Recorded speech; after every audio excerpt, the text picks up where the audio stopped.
Okay, so student preceptor conflict. The very first slide again is what we usually have up there, which is the CE disclosures form. And you get 0.5 contact hours for attending today. And we'll have kind of the details of this at the end. Again, it is good through October of 22. And Barb put a couple of reminders on there for everybody. Okay, so what is conflict? So I found this, what I'll say is cute cartoon to put on here today, but basically conflict is a process. And it begins when one person thinks that another person has negatively affected or will negatively affect. Sometimes it hasn't happened and it begins the process, but negatively affects something that the person cares about. And those can be their personal needs, things they want, things they're interested in, their values, even just expectations in life and goals. And that's an old definition. It was 1998, and you will find newer, more detailed, other kinds of definitions out there. But I kind of like that. It's just kind of this process that starts. And we'll talk a little bit about what the process is. But just once somebody thinks you're going to negatively affect something, that begins conflict.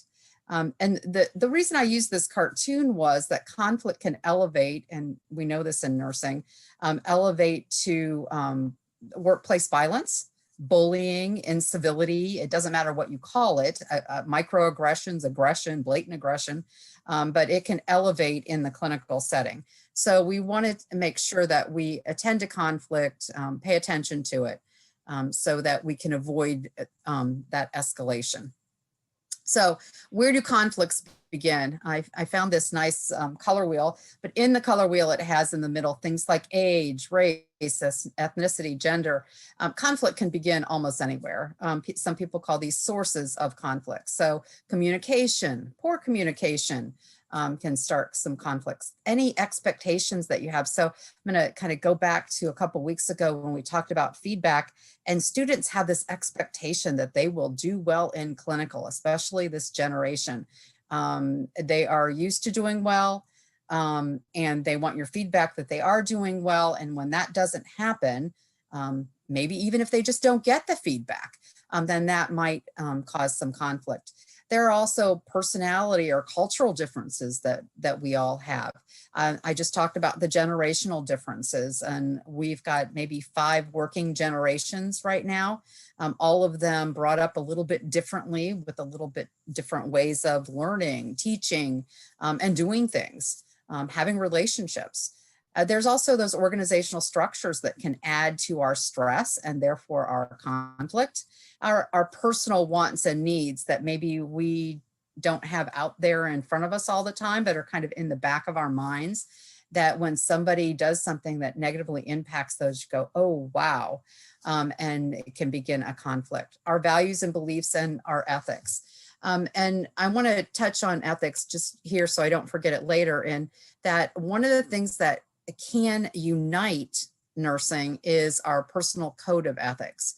And so when we get into conflict, that may be a resting place for us, a place where we can say, look, this is in our code of ethics, this is a professional issue, and this is the thing that we can agree on to resolve our conflict. And I say resolve because that's what we used to call it, but now we talk about managing conflict.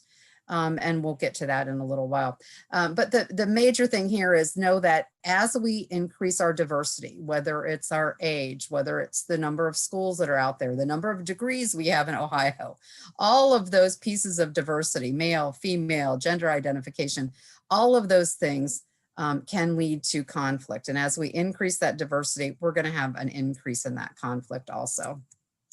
So I told you this is a process. So Robbins, again, back in 1998, laid out this process. I added the little pink squares and the line. But when we look at the stages of conflict, this process, you've got these kind of antecedents, these things that set it up. And I just talked about some of those things that could be a source of our conflict. Then you start with kind of thinking about it, personalizing it, perceiving that maybe something is going on, feeling that something's just not right. That line then for me says, we have recognized something and now we're going to do something about it. And again, I use the word resolution. I probably should have used management and agreement there in that pink box. But then we get into these intention. What choices do we have for handling those conflict situations? What behaviors are we going to exhibit? And then what does that other person look like? And then we've got some choices of outcomes. Now this talks about group performance. We're going to talk about that specific preceptor student relationship today and use this model for that. Oops, sorry, I hit a wrong button. I apologize. Okay, so mitigating conflict. When we recognize, and that's the thing that you have to do, is first recognize that there's a conflict, that this process has started, whether you willingly started a conflict or something happened. In order to mitigate that conflict, you have to know that there is a conflict, and then you have to be willing to engage in the process of the conflict. So that first thing in mitigating or kind of dampening the conflict before it really gets rolling into that process is to be aware. So some of the things based on sources of conflict would be things like being aware of the student temperament and trying to avoid a mismatch. So I will tell you that since I've been working in this fellowship, one of the things the instructors ask are, who do you think this student should be matched with? When I know who the preceptors are, so that we can have a temperament match and maybe get the most out of the learning experience. And what we want to do is to try to avoid a blatant mismatch if we know that that exists. Communicate clearly. So paraphrasing for understanding is always useful. Using I messages. Make sure you're always respectful, especially when we're giving feedback or holding those crucial conversations like we talked about last week. We also want to understand cultural and those generational differences.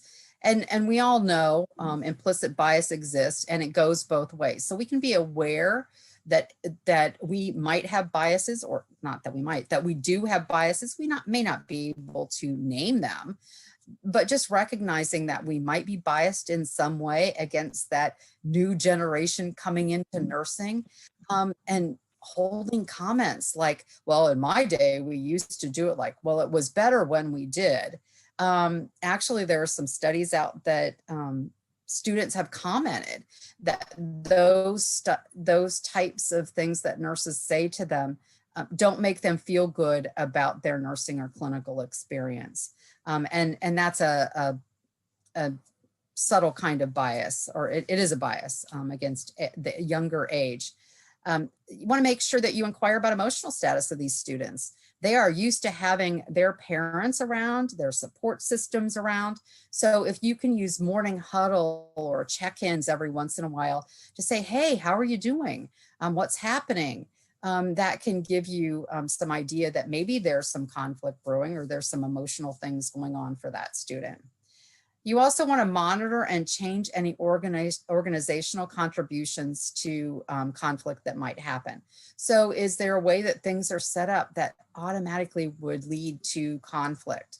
Lack of office space, lack of supplies, not providing enough parking for employees can lead to conflict. Not letting the student know where they're supposed to go. Making that an uncomfortable first, day, week for the student can lead to some conflict. Then making sure that you recognize your own values, your own ethics, your own belief system helps to modify your expectations of the student. So I'll go back to that generational differences in nurses. If we know that we value relationship, but recognize the younger generation usually has a relationship through technology, we can kind of mitigate and say, okay, that's the way they do it. It's not wrong. It's just not what I expected to happen. And then the last thing in mitigating conflict is just to be able to role model how to have conversations. and have that discussion about professional ethics. So what are some conflict handling styles? So some people call these styles of conflict resolution. The word escapes me right now, but it has a different name, but it's basically this kind of graph. It's also referred to as the Thomas Kilmann model because Thomas and Kilmann came up with the model. And it is to manage, not resolve. I made myself a note there so that I would say that. So we want to manage conflict. So here are the kinds of styles. We have competitive, we have collaborative, sharing's there in the middle, and then avoidant and accommodative. And these words change. You can see in parentheses, there are other words underneath. Some people, as they're writing, and because this has been around for a long time, they might use different words for these kinds of styles. But the basic thing is that we have this continuum. If we look at the horizontal axis, it's when your desire is to satisfy somebody else. So on the left, I don't want to be, I'm uncooperative. I don't want to satisfy that other person's needs. Or I'm absolutely cooperative and I'm 100%, whatever you say is perfectly fine with me. And then when you look at the vertical axis, you can see there's the unassertive, satisfying your own concern and is not a big deal for you. You say, okay, whatever you need. Or you're absolutely assertive or maybe on the aggressive side of things. So those are kind of the continuums on the two axes there. And the reason that I have circled the ones in yellow is that in a 2018 study, they looked at the major nursing styles for nurses. Now, it depends on what literature you read. I will tell you that. Some of the literature you read, you say the go-to for nurses is avoidant. They will avoid conflicts. And I'm sure you guys have had those experiences where nurses just walk away. They will not engage. They don't want to have that conversation. But in this 2018 study, I was surprised but happy that the two top ways that nurses handled their conflict was collaborative or integrative and accommodative or appeasement. When we look at those two styles, you can see that they are both on the cooperative end. We are concerned with other people. And in general, that's what nursing is all about, caring for other people. Then we look at the assertive side and we say, boy, that accommodative one is not a very assertive stance. And then we say we would be more assertive if we were collaborative and we could come to an agreement with the other person. And really that is the top way to manage conflict, is to collaborate with the other person. And that is our aim when we teach students, is to get them to be assertive, to stand up for themselves and for their patients, to advocate advocate, and then come together with multiple options to come to an agreement that works for everybody. So what are the best choices? I kind of went over those already. And the best choice is the collaborative model. Sharing, I just want to talk a minute about that middle one, is compromise. So when you say sharing, at first I thought, oh, sharing back and forth, we're looking at each other's ideas, we're generating, but that's not what that one means. Sharing means it's a 50-50 split. I get some of what I want, you get some of what you want. So that is the compromise there in the middle. So those are our 5 major ways of handling conflict. Our go-to, I'm going to still say, might be avoidant. You guys kind of think about the way you handle things, but many nurses that I've seen really do avoid conflict. Again, I am really hopeful for that 2018 study. Here's another study. This one was done in 2009, and I bring this out because I thought it was really interesting that they looked at different degree levels and the way that they approached conflict. So I've circled something in the bachelor's degree, the bachelor's plus a specialty diploma, and then the master's degree. So the students we're talking about here are bachelor's degree students. And you can see that this first one, integrating, is collaborative. You can see that when they did this study, they were at the collaborative end, which is assertive and considering other people's feelings and cooperating. They had avoiding as second. So we've already talked about avoiding being up there. And you can see how avoiding kind of moves through first, second, third positions here. When somebody then got a specialized diploma, maybe a certificate to do the next level of practice, their ability to collaborate seemed to drop a little bit. And they did more compromising, 50-50 kind of split. And the third one was dominating, which I thought was really interesting. So maybe when you get a specialized degree of some type, you begin to have that stance without realizing it, maybe, that you know more than the other person. It doesn't really lend itself well to nursing when you want to have shared decision making. And then definitely at the master's degree level, when we think about advanced practice nursing, if you're compromising, but you have dominating, telling people what to do as your second go-to, that probably isn't very useful. And when I say second go-to, recognize that we all use these different styles in different instances. So I'm going to stop here for just a minute and ask you guys, when you think about the different styles, when would it be really good? I can't think of a nursing situation right now. Because of shared decision making is kind of in my mind, but when would it be really good to use that dominating kind of style? And I'm going to go back to the last slide so we can take a look at them. Barb or Cheryl, do you guys have a thought about that? I tend to think emergencies. Yes. If you have a difference of opinion with somebody, but it's an emergency. And I think actually forward to the next slide, because I think that there's a lot of good information on that slide. Sure. In an emergency, someone with a higher degree typically takes over, especially if it's an advanced practice or a specialty certification of some sort. So I could see those matching very, very well with that thought. And then Cheryl, I believe you work in the medical with the medical learners also. And I would imagine that you see this with in between the professions with some of the physician medical students that you get, that there may be some dominating kind of conflict in between the professions.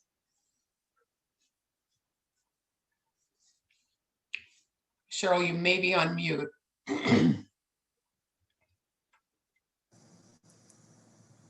Or maybe she had to step away. Oh, that could be. Okay.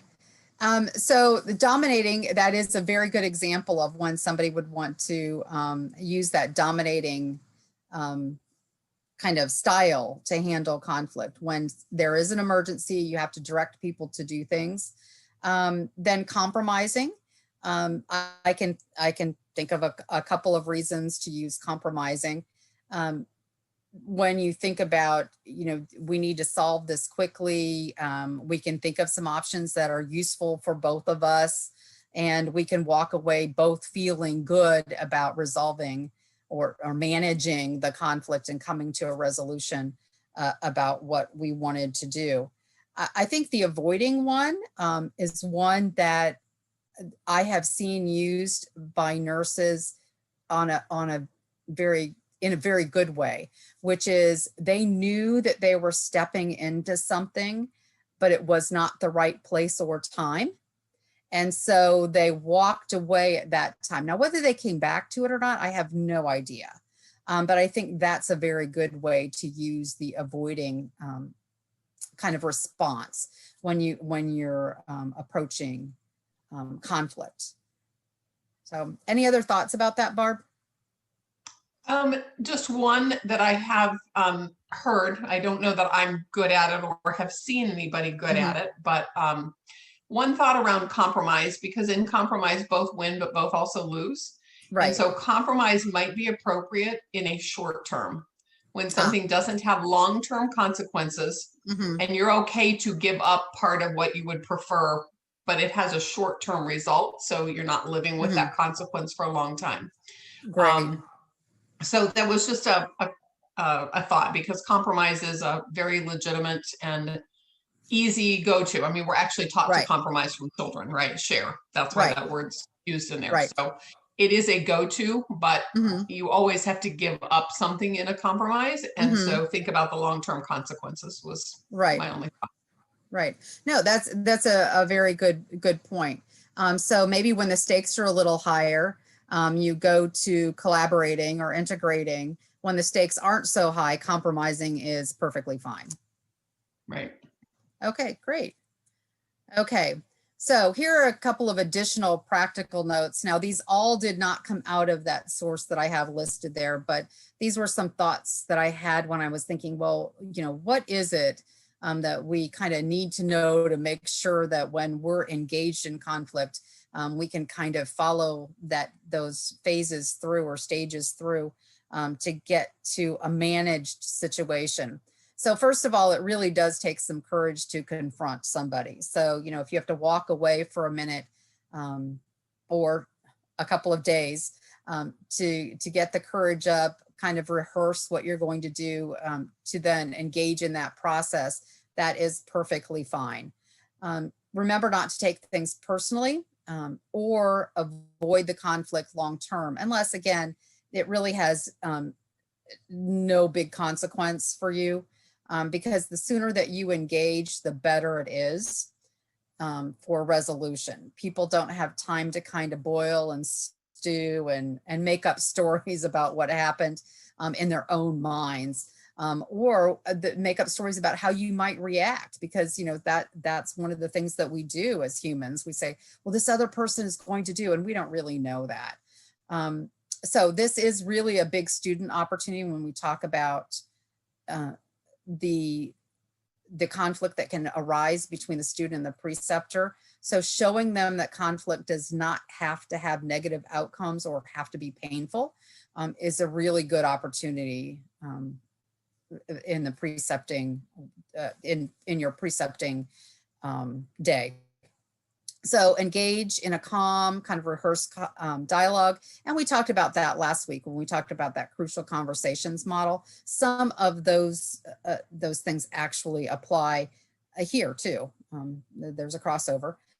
Maintain a respectful attitude at all times. Get their perspective, be open, be empathetic, concentrate on that relationship. I know that this is a generation that has a little bit different approach to generation or relationship, I'm sorry. But stay focused on that. And I think if you keep that in sight, the student will find you approachable and it will be a useful situation. Again, I say, make sure you approach the student as soon as you recognize there is a conflict, and the conflict may not have started with you. You may not have felt the conflict until you recognize the student is doing something differently or acting differently or saying things differently. And make sure you recall all of the stress and anxiety of the clinical setting and how that plays on the student. Because they have that extra added layer going on with them. Be reflective, make sure you share your insights. If you had a part in the conflict and you know it, go ahead and start out sharing those things. They will be more trusting of you at that point in time. And at some point in time, if the conflict is long-term or lasting, and you need somebody to bounce ideas off of, involve the clinical faculty to help you take the right steps in resolving the conflict with the student, having a good outcome. And you never know when you are averting maybe averting is the right word, long-term incivility or bullying in that person, and teaching them how not to engage in so many conflicts in the clinical setting, or teaching them how to manage conflict better. So we can help those generations not continue to use the phrase that's so common, eat their young. So we can show them really a good way to handle conflict. So we're going to go back to this slide. We just went over stage 3, all of those kind of ways of handling conflict. And parties' behaviors are really hard to resolve, but you can pre-think those and kind of do some rehearsal. So this is the time where I wanted to kind of talk about some experiences you might have. I know we're getting close to time. Is there anything that comes to mind, Barb, that you'd like to share here? Or if Cheryl's back? I think from my perspective, the only comment that I would have is if you could go back in the slides to your square box. It's back several slides, but yes, that one. I know these are conflict management styles, conflict handling styles, but it's also helpful for me to think about where the other person is coming from. Yes. And so my normal might be competitive, let's say. People would say that is my normal. And that might not be where I work at, but that could be my tendency based on my personality. And so if I'm having a conflict with someone who is, their normal would be an avoidant, then it shows me that I can work on that assertive to unassertive kind of communication and find a common ground along that parallel. So it just kind of helps me to think about the other individual and what their personality type might lead them to be. And it's a starting point. Yes. Yeah. And that is a good point, is to think about what you have seen in the student and where they might be in their style, that is their go-to, because obviously we're going to be more comfortable in one of these 5 styles than the other. And so then we have to kind of practice using the other ones. Cheryl, did you have something? I don't know what happened, that I can hear you, but I couldn't talk, or you couldn't hear me talking. So I don't, so I disconnected and I rejoined. Well, good. I don't know what happened. Back to your original thing when you said the domineering, I think the same. I agreed with what Barb said, emergency situations. I'd be interested to see in that one study what the age groups were when you have the diploma in nursing all the way up to the master's degree, because I think that plays a huge role in the different, where you are in your life and your age and your experiences, going back to that wheel that you showed, all the different things that, make up your personality or your experience. Right. And as for the interdisciplinary, we've never had any students that, I think they've all been very good and very respectful. We've never really had any issues. And they've all worked really well together. And I think when the students come, the expectations is we are real clear that, you can get as much out of this as you want to get out of this. And we'll help you achieve that. So I think just setting up really good expectations. Most students, they really want to do well and they want to learn. So I think that makes a huge difference. Right. And I think you hit the nail on the head there for the generational issue for right now. They do want to do well. They've been told they can do well. They've had support to do well. It's when that support that they anticipated isn't there that some things might start to fall apart for them. Their stress and anxiety is out there. They're expecting you to say something good about what they did. They want to work in groups, and yet you've asked them to work alone, to make a phone call or, something like that. So things kind of can shift for them at that point in time. So we just need to be aware kind of those generational things. And I will send you that study so that you can take a look at the age groups. I do believe it was a diverse group. But I can't tell you for sure right now. But that's a good. What an interesting study. I like that study. That was very interesting. Yes. And Cheryl, I think your insight in the fact that you're older as you get those higher degrees and certifications, and so just your confidence level is naturally higher. And I think, Becky, you mentioned that, sometimes there's a conflict between the learner and the preceptor, or the learner and the faculty, and especially faculty would have those higher degrees. So which one leads to which, that is very, very interesting. Yeah. And I do think, it's an old topic, but I think we continue obviously to do studies and take a look at it because we haven't found the sweet spot yet for these things. Cheryl, did you have something else? No, I think you're right on that, the sweet spot. So we've had students who have come and they just needed to knock out. They needed so many hours. They needed to get this knocked off their plate or their agenda. So they didn't take it very seriously. And so Dr. Garvin, I was like, well, some kids are really into it. The other ones are just sitting there. He goes, you just call them out on it. On the first day, you let them know. You're here, you can make this the best experience you want. You can come here and sit on your phone and just get your hours done. But we're here to help you. And if you want to learn, you can learn. You know what I mean? Right. So we kind of just set that out on that first day. Like, these are our expectations. This is what we want. We understand you have 10 other classes. Now you have all these other projects going on. But when you're here, we want you here. You know what I mean? Right. And if something else going on, let us know. If you need to be late, you need to be off, or, you know, because some of the kids had variable schedules. So we had to be really flexible with different times. But I think that really helped, just starting off with a really good communication for them. Right. And just like crucial conversations last week, I think that is the key, Cheryl, is that communication piece. If you can maintain communication, that is a big mitigating factor for any conflict. Absolutely. And then as a personal, just something I did as a personal note, as a preceptor, I have college age students, children, you know, they're in school, they're finishing school, and they're starting their first job. So I always think, as a preceptor, boy, what would I want my kids to experience? I want them to have, I don't want them to go there and waste their time. So just being invested in it, like I don't want to have a student come here and do nothing. I wouldn't want my kid to be in a rotation doing nothing. So I guess just having preceptors that are really invested in the project makes a huge difference. Right. And even thinking back to our own clinical time, when we went to a clinical space where the person didn't have time for us or wasn't directive or supportive, that really made for a miserable experience, and you couldn't wait to get out of it. Yeah. Exactly. Because you want them to come back, and working in FQHC, we want them to come back and work for us.